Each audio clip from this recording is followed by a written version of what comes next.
Olá, sejam todos muito bem-vindos. Hoje nós vamos falar sobre o burburinho do possível aumento do valor do ITR.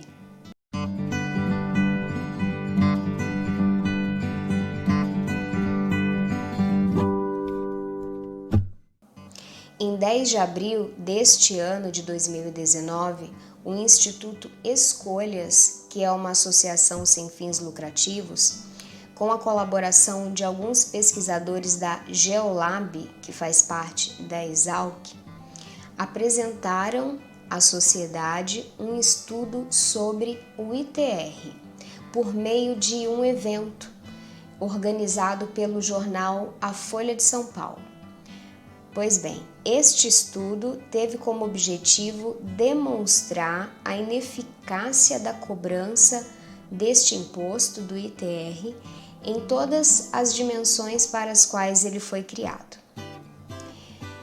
Senhores, eu vou tecer comentários sobre este estudo sem juízo de valor, tá ok? Eu vou pontuar os problemas, os porquês e as possíveis soluções que eles propõem.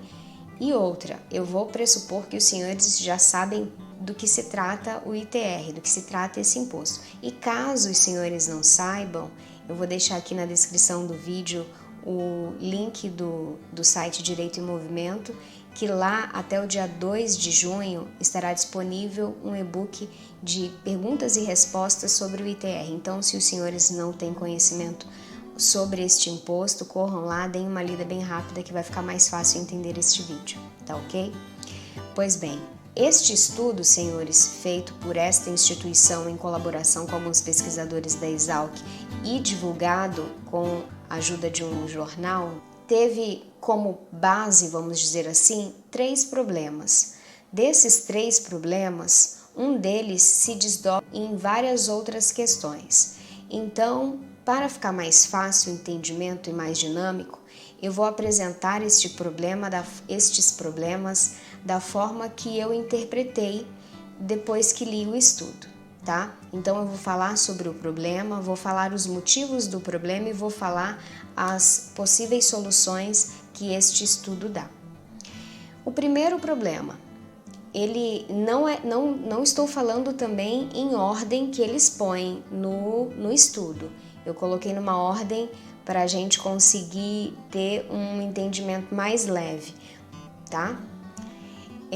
O primeiro problema, a atual legislação do ITR não estaria de acordo com a atual legislação ambiental. Por quê? Porque não há uma penalidade no ITR para o descumprimento da legislação ambiental. Apesar de existir previsão no Código Florestal, eles alegam que não existe aplicabilidade na prática. Como solução, eles propõem a regulamentação da norma. Pois bem, o segundo problema, senhores, que eles alegam é que a atual legislação do ITR não incentivaria a produtividade da terra. E por quê? Argumentam que a lei da forma que está dá margens para especulação imobiliária. Por quê?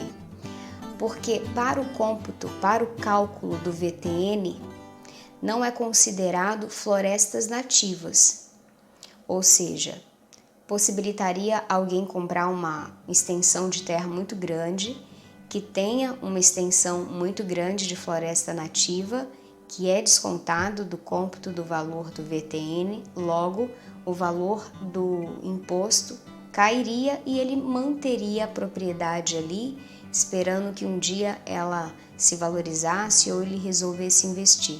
Então eles alegam que dá margem para esta especulação.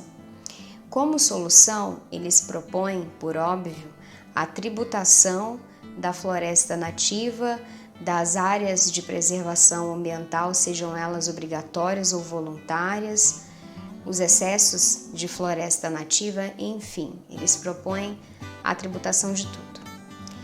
Terceiro problema, eles alegam que este imposto ele arrecada muito menos do que poderia, apesar da sua natureza extrafiscal.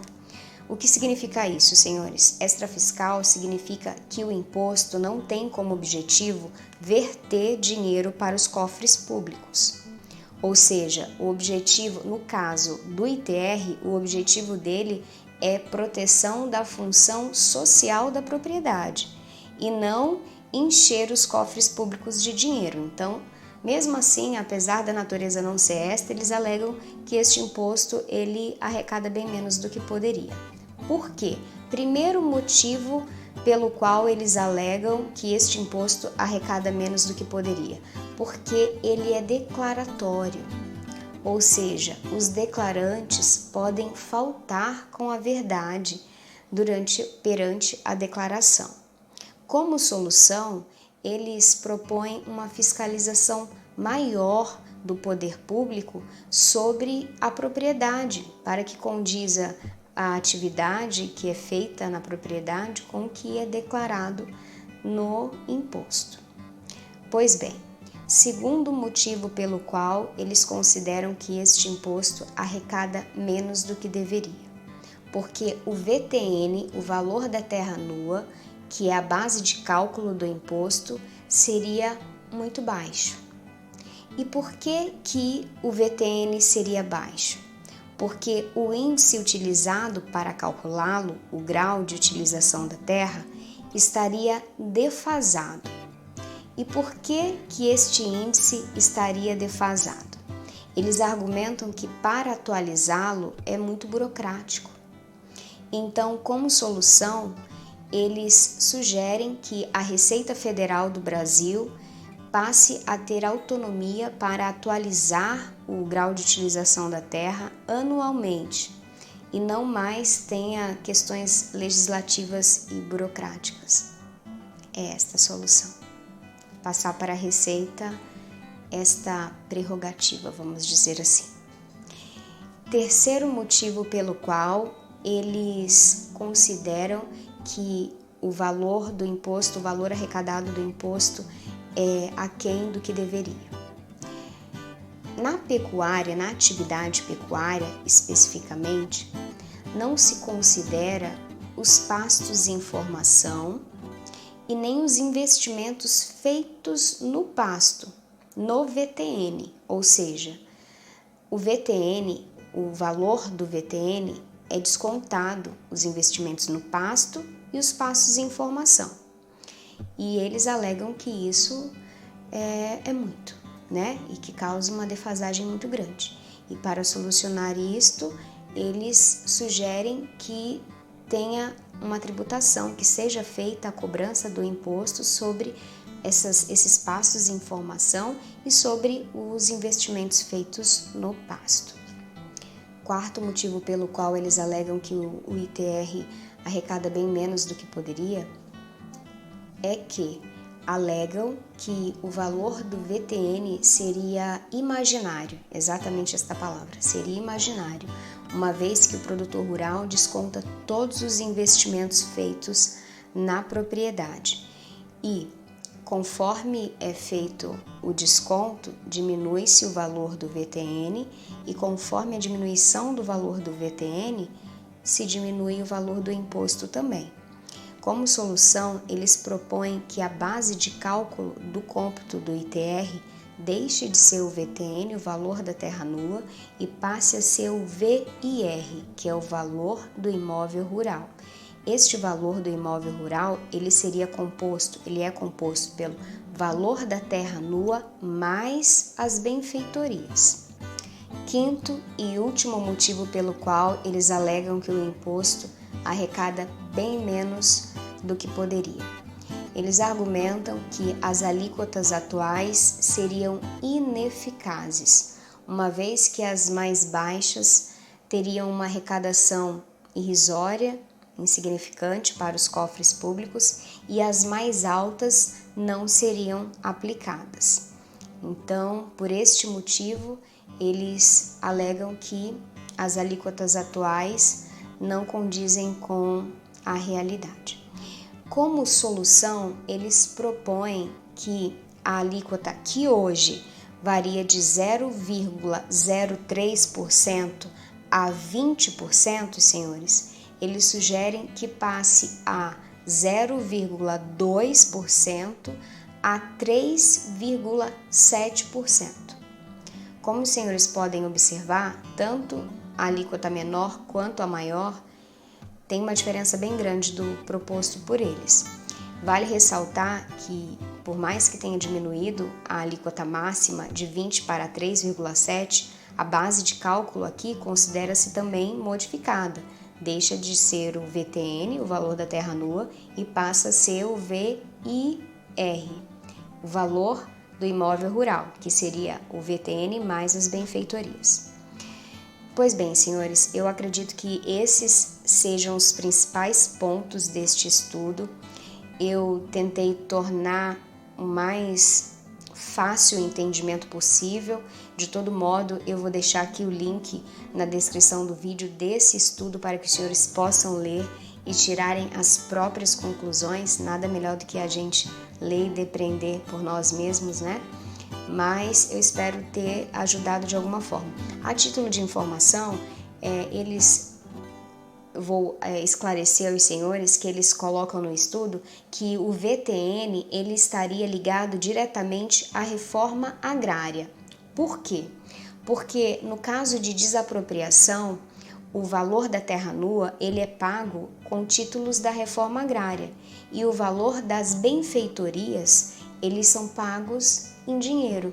Então eles falam que o legislador tentou facilitar a vida de quem é desapropriado para verter um dinheiro maior no que tange as benfeitorias e deixando para ele receber a títulos um valor menor, mas que esta atitude estaria prejudicando o imposto.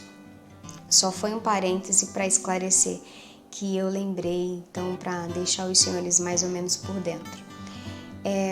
Eu me coloco à disposição, eu não tenho pretensão nenhuma de esgotar as questões polêmicas do ITR. Outro ponto que é importante deixar claro, este estudo ainda não está embasando nenhum projeto de lei por enquanto. Eu acredito sinceramente que logo algum parlamentar irá embasá-lo. Mas, senhores, hoje existe um projeto de lei que tramita na Câmara dos Deputados, salvo engano, eu acho que é 454 deste ano, ou 494. Eu vou colocar aqui no card, na descrição do vídeo, o link também deste projeto de lei para que os senhores possam acessá-lo. É bem recente, mas não tem como base este estudo, tá? Não tem como base esse estudo. É isso, eu espero ter mais esclarecido do que confundido o entendimento dos senhores sobre este assunto. Eu peço que, por gentileza, os senhores curtam o vídeo, me deixem comentários ou alguma dúvida que restou. Eu sempre peço esse feedback e me mandem e-mail também, se ficarem sem graça, porque eu observo que a maioria prefere mandar e-mails, né? Não tem problema.